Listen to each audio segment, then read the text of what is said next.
अब ये बात तो एक फैक्ट है कि जितना अच्छा प्रदर्शन अखिलेश यादव ने यूपी में किया, उतना अच्छा प्रदर्शन तेजस्वी यादव का बिहार में नहीं हो सका। ये तो एक फैक्ट है। एक तो ये भी चर्चा हो रही है कि इनका जो बेटा है नीतीश कुमार का, निशांत सिन्हा, उसको भी राजनीति में लाने की बात हो। अब देखिए, जो उपचुनाव है, ऐसे तो एक ही विधानसभा सीट का है और इससे कोई सरकार की सेहत पर कोई बहुत असर नहीं पड़ेगा। तो इसलिए ये भी थोड़ा मतलब एक दुविधा की स्थिति हो जाएगी इंडिया गठबंधन के सामने कि यदि राजद भी वहाँ क्लेम करे और वाम दल भी दावा करें। और पप्पू यादव ने जीतने के बाद भी जाके प्रियंका गांधी से मुलाकात की है, तो मतलब तकनीकी रूप से भले कांग्रेस में नहीं हो, निर्दलीय लड़े हों, लेकिन एक तरह से कांग्रेस का ही उनको मान के चलना चाहिए। जैसे पिछली बार ललन सिंह को हटा के खुद पलटू राम बन गए थे अध्यक्ष। इस बार चर्चा है जैसे कि हो सकता है अध्यक्ष पद छोड़ दे नीतीश कुमार, हो सकता है संजय झा को अध्यक्ष बनाया जाए। पनोरमा ग्रुप, जो सोचता है वो करता है। रुपौली उपचुनाव विधानसभा का जो है वो सरगर्मी तेज हो गया है। कलाधर मंडल जो जेडीयू से प्रत्याशी बनाए गए हैं और भाकपा माले की तरफ से भी मंडल से ही उनका भी प्रत्याशी बनाए गए हैं। तीसरी जो है वो आरजेडी की तरफ से आ रही है कि हो सकता है कि अवधेश मंडल को भी वो आरजेडी की तरफ से प्रत्याशी बनाया जाएगा। इसी मुद्दे पर हमारे साथ बात करने के लिए पूर्व आईपीएस अमिताभ दास सर हैं। सर, फिर से त्रिकोणीय मूर्ति दिखा जा रहा है, जिस तरह से काराकाट में हुआ था कि त्रिकोणीय, हो सकता है कि यहाँ भी त्रिकोणीय उसी मुकाबले में है, लेकिन यहाँ पे कहा जा रहा है कि जेडीयू और आरजेडी का है जो नाक का बाल बन गया। अब रुपौली में तो मुझे लग रहा है कि त्रिकोणीय से आगे का मामला हो गया है। यहाँ तो चतुष्कोणीय या बहुकोणीय मामला हो गया है ना। अब मैं दर्शकों को बताऊँ ये पूरा मामला क्या है। ये रुपौली विधानसभा क्षेत्र है, ये पूर्णिया लोकसभा क्षेत्र का एक हिस्सा है और यहाँ से जदयू की विधायक हुआ करती थी, मौजूदा जो विधायक थी बीमा भारती। और बीमा भारती ने 2-3 महीने पहले जदयू छोड़ दिया, रुपौली विधानसभा की सीट से भी इस्तीफ़ा दे दिया और राजद में आके पूर्णिया से राजद की प्रत्याशी हुई। और एक तरह से देखें तो बुरी तरह हार हुई उनकी, और मतलब जितने वोट नोटा को मिले उससे भी कम वोट बीमा भारती को मिले। तो चूँकि उन्होंने विधानसभा सीट खाली कर दी, तो अब वहाँ 10 जुलाई को, आगामी 10 जुलाई को वहाँ उपचुनाव होने वाला है, बाई इलेक्शन होने वाला है। अब देखिए, जो उपचुनाव है, ऐसे तो एक ही विधानसभा सीट का है और इससे कोई सरकार की सेहत पर कोई बहुत असर नहीं पड़ेगा। हाँ, लेकिन एक मनोवैज्ञानिक युद्ध हो गया है शुरू, क्योंकि इसको मतलब विधानसभा चुनाव के पहले आप एक सेमीफाइनल के रूप में देख सकते हैं। ऐसे भी तो पूर्णिया लोकसभा सीट थी, बहुत हॉट सीट हो गई थी।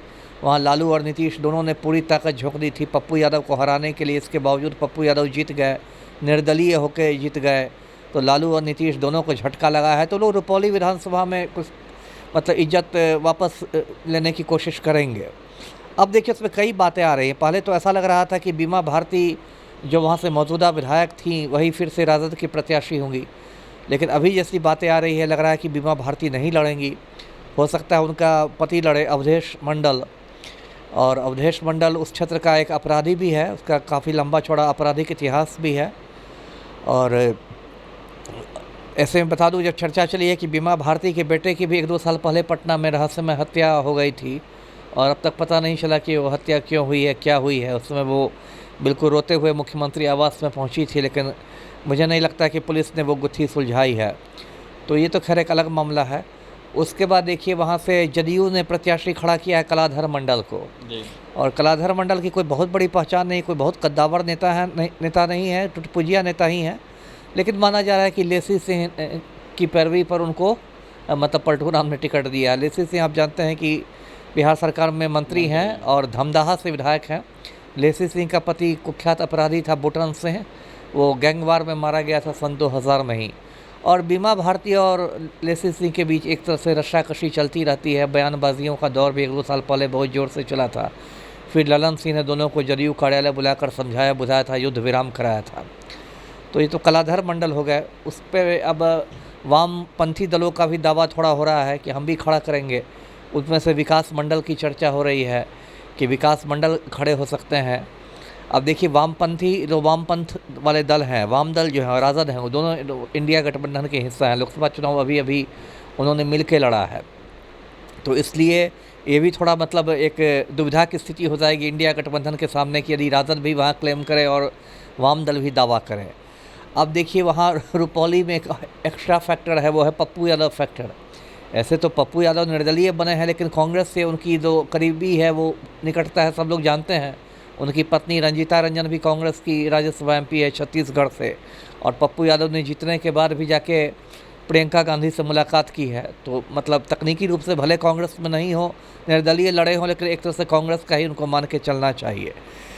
अब पप्पू यादव का इसलिए फैक्टर है क्योंकि पप्पू यादव हो सकता है वहाँ अपनी ताकत दिखाने के लिए, जिसको कहते हैं शक्ति प्रदर्शन, शक्ति प्रदर्शन के लिए अपना किसी चेले चपाटी को खड़ा कर दें, निर्दलीय खड़ा कर दें बीमा भारती से खुन्नस निकालने के लिए, या नहीं भी खुन्नस तो सिर्फ अपनी ताकत दिखाने के लिए, क्योंकि रुपौली विधानसभा तो पूर्णिया लोकसभा क्षेत्र का एक हिस्सा है।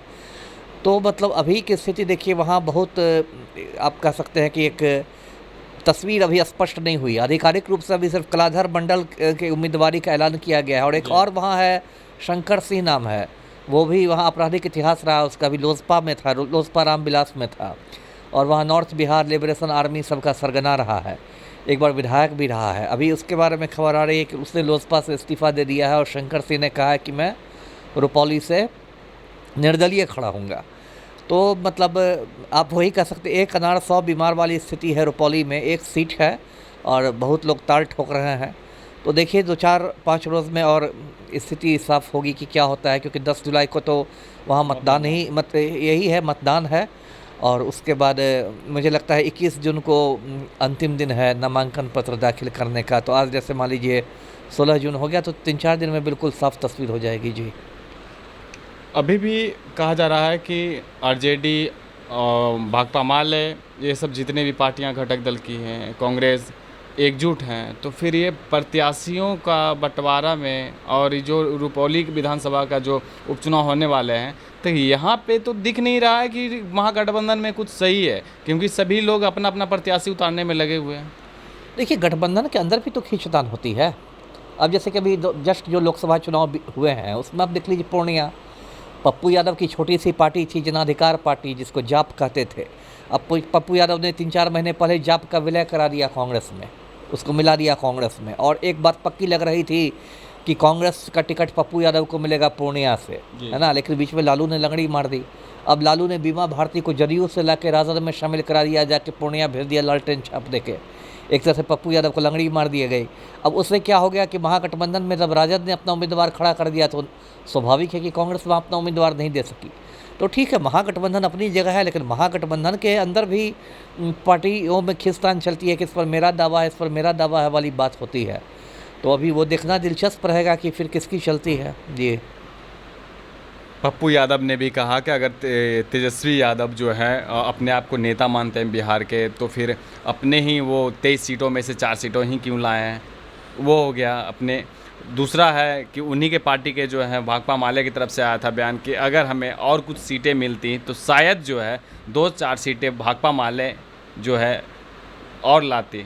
लेकिन ये तो कहीं ना कहीं विवादों में जो है तेजस्वी यादव या आरजेडी के पार्टी बोले तो वो आ रहे हैं, वो लोकसभा में भी भड़ास निकाल लिए थे, अब तो विधानसभा का जो उपचुनाव उसमें भी दिखा जा रहा है। नहीं, वो तो देखिए जब आप हारते हैं या उतना अच्छा प्रदर्शन नहीं होता है, तो एक होता है ना, एक दूसरे के सर पर लोग ठीकरा फोड़ने लगते हैं। अब ये बात तो एक फैक्ट है कि जितना अच्छा प्रदर्शन अखिलेश यादव ने यूपी में किया, उतना अच्छा प्रदर्शन तेजस्वी यादव का बिहार में नहीं हो सका, ये तो एक फैक्ट है। ठीक है, पिछली बार से तो अच्छा प्रदर्शन इसलिए हुआ कि पिछली बार तो राजद शून्य पर थी 2019 में, तो उसका तो एक भी सीट जीतिएगा तो आप बेहतर ही कीजिएगा प्रदर्शन। लेकिन ऐसे जितनी भीड़ उमड़ रही थी तेजस्वी की सभाओं में, मतलब, और 8%, मैं बता दूं दर्शकों को कि 8% वोटों का इजाफा भी हुआ है राजद में। ऐसा नहीं कि सिर्फ भीड़ उमड़ी है, बल्कि वोटों का प्रतिशत भी 8% राजद को बढ़ा है, जो कि एक अच्छा खासा मत प्रतिशत माना जाएगा। हाँ, कुछ कारणों से नहीं जीत सके, मुझे लगता है तेजस्वी की पार्टी ने, राजद ने कुछ उम्मीदवारों के चयन में भी कुछ गलती की है, मतलब कुछ गलत सलत उम्मीदवारों को भी खड़ा किया, जैसे कि एक ध्यान में मुझे आ रहा है वैशाली से मुन्ना शुक्ला टाइप के लोगों को। तो ये सब भी पता होगी, अब तो ये लोग मंथन करेंगे कि क्या गलती हुई।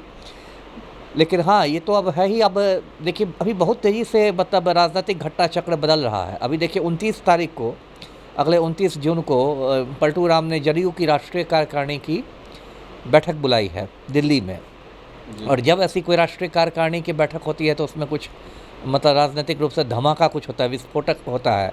जैसे पिछली बार ललन सिंह को हटा के खुद पलटू राम बन गए थे अध्यक्ष। इस बार चर्चा है जैसे कि हो सकता है अध्यक्ष पद छोड़ दे नीतीश कुमार, हो सकता है संजय झा को अध्यक्ष बनाया जाए।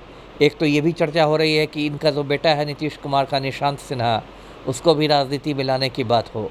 एक ये चर्चा चल रही है कि हो सकता है इस साल नवंबर में ही मतलब मध्यावधि चुनाव करवा दें विधानसभा का, क्योंकि नियत तारीख तो अभी नवंबर 2025 है विधानसभा चुनाव की, जो नियत तारीख है 5 साल वाली तारीख।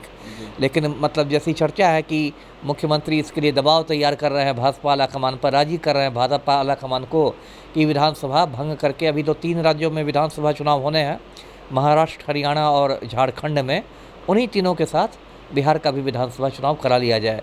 तो अभी देखिए बहुत तरीके तेज़ी से अभी मतलब तस्वीर बदलेगी और हर पल तस्वीर बदल रही है जी।